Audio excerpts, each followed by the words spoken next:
안녕하세요. 이변입니다. 오늘은 바이든과 마크롱의 동상이몽에 대해 전해드리겠습니다. 양국이 티격태격하는 시기이기 때문에 어젠더가 많은 상황입니다. 그 와중에 에너지 문제가 있는데요. 가장 큰 부분은 우리도 잘 아는 인플레이션 감소법이 촉발한 보조금 차별 문제입니다. 이유는 이 보조금 문제에 민감하게 반응하며 유럽의 전기 자동차, 배터리 및 재생에너지 제품은 캐나다와 멕시코의 제품과 마찬가지로 미국 시장에 접근할 수 있어야 한다고 주장하고 있습니다. 현재 이유는 다음 달 미국 방문을 앞두고 대화가 해결책을 찾는 최선의 방법이라고 이야기하고 있지만 WTO에 사건을 제기하는 것을 포함하여 가능한 모든 옵션을 사용할 수 있기를 원합니다. 그러나 WTO는 이 문제가 분쟁화되는 것을 원치 않습니다. 고지 오콘조 이웨아라 WTO 사무총장은 지난 UN 기후변화회의에서 보조금 전쟁을 원하지 않는다고 이미 말했습니다. 그녀는 기자들에게 미국 보조금 제도가 WTO 규정을 위반했다고 생각하는지 여부는 밝히지 않았지만 그러한 조치가 동종의 상품과 서비스가 국내에 유리하게 해서는 안 된다는 원칙만 말했습니다. 이에 대한 미국의 입장은 명확합니다.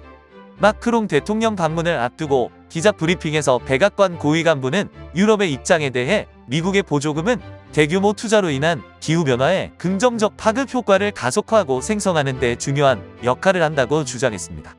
그는 분명히 기후 위기에 맞서는 것은 미국과 프랑스의 공동 목표입니다.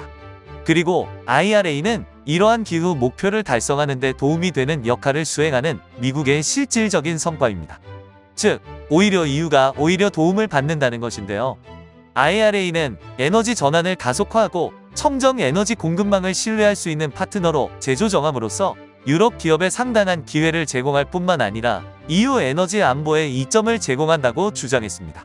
그는 우리의 핵심 신념은 이것이 제로섬 게임이 아니라는 것입니다. 즉, IRA가 대규모 청정 에너지 투자를 위해 파이를 키운다는 것입니다. 라고 주장하며 완강히 유럽의 요구사항을 거부하고 있습니다. 그는 계속해서 나는 우리가 지속적으로 지적한 세 가지를 지적할 것입니다. 하나는 상업용 EV 세금 공제입니다. 유럽 제조업체가 해당 조항을 통해 미국 EV 시장의 중요한 부분이 될 수 있는 중요한 기회입니다. 둘째, 재생 가능 에너지 생산에 관한 조항입니다. 다시 말하지만 특히 육상 및 해상 풍력과 관련하여 유럽 기업에게 중요한 기회가 있다고 생각합니다.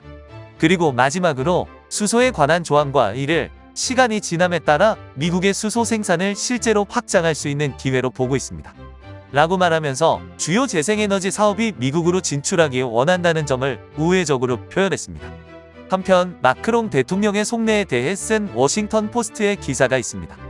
해당 기사는 마크롱 대통령이 이번 방문에서 원자력 르네상스를 제안하고자 한다고 했습니다. 그러나 기사는 마크롱이 워싱턴으로 향할 준비를 하는 동안 미국과 캐나다 전문가들이 프랑스로 향하고 있다고 지적했습니다. 현재 56개 원자로 중 23개가 부식 균열에 대한 우려와 코로나 관련 정비 지연 누적으로 인해 여전히 오프라인 상태인 것입니다.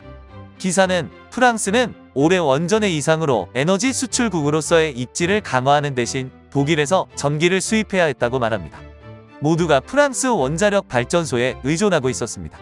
라고 그는 말했습니다. 기사는 이러한 상황이 원자력 강국으로서의 프랑스의 명성을 실추시켰고 프랑스가 주요 계약을 놓치는 데 기여했을 수 있다고 합니다. 즉, 불과 몇 주 전 프랑스의 국영 에너지 회사인 EDF는 폴란드 최초의 원자력 발전소에 대한 400억 달러 계약의 첫 부분을 미국 회사인 웨스팅하우스에 잃었다고 했습니다. 그리고 기존 발전소에서 값싼 전기를 충분히 생산하면서 프랑스에서 원자로 추가 건설에 대한 관심은 시들해졌다고 합니다. 노동자들이 은퇴하거나 해외로 이주하면서 기술적 노하우가 사라졌고 2011년 일본 후쿠시마 원전 사고로 프랑스의 새로운 원전이 건설될 수 있을지 의문이 제기됐다고 했습니다. 특히 마크롱 대통령이 SMR은 전통적인 원자력 발전소보다 적은 에너지를 생산하지만 더 빠르고 더 큰 규모로 생산할 수 있어 지원하고자 한다고 합니다. 기자는 이는 대규모 원자력 발전소 건설이 비용이 많이 들고 수십 년이 걸릴 수 있는 반면 풍력 터빈과 태양광 패널을 포함한 다른 재생에너지원은 건설 기간이 짧고 점점 더 저렴해지고 있다는 비판을 상쇄할 수도 있다고 합니다. 프랑스는 여전히 과거 형식 경수로에 의존하고 있지만 이는 건설이 계속 지연되고 있고 이번 방문에서 미국과 기술 협력으로 SMR을 건설하고자 한다는 것입니다. 그러나 기사는 SMR이 여전히 기술 개발 중이며 협력이 필요함을 강조하고 있습니다.